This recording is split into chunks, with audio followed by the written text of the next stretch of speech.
ભક્તિના ગણિત કંઈક જુદા છે. ક્યારે પણ કોઈને પણ નાના મોટા આ રીતે કોઈ પણ ભક્તિમાં જોવા નહીં. આપણાથી પ્રભુ કંઈક અધિક કરાવે છે તો આપણા પર વિશેષ કૃપા છે, પણ કોઈ નથી કરી શકતું તો એને હીન ભાવે કે નાના ભાવે નહીં જો. આ ભાગવત એવી દિવ્ય ગાથા છે. એક વાર હરિ નામનો પુકાર કરનાર એ ગજેન્દ્રની કથા પણ ભાગવતમાં છે. જેણે ક્યારે ભગવાનનું નામ નહોતું લીધું, એવો અજામિલ પાપમાં રત હતો, છેલ્લી ઘડીએ ભગવાનના નારાયણ નામનો પુકાર કરનાર અજામિલની કથા ભાગવતમાં છે.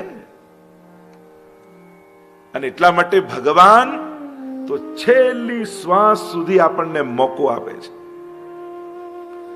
ચાન્સ આપે છે. ચલ, એક દિવસ પહેલા લઈ લે, એક કલાક પહેલા લઈ લે, ચલ તને છેલ્લો ચાન્સ આપું છું. શ્વાસો છોડતા પહેલા છેલ્લે મારું નામ બોલી લે. અંતે મતિ સાગતી, છેલ્લી ઘડી સુધી, છેલ્લી શ્વાસ સુધી ભગવાન આ જીવને મોકો આપે છે, તકો આપે છે. તકો ઝડપવાની સમજદારી આપણી હોવી જોઈએ.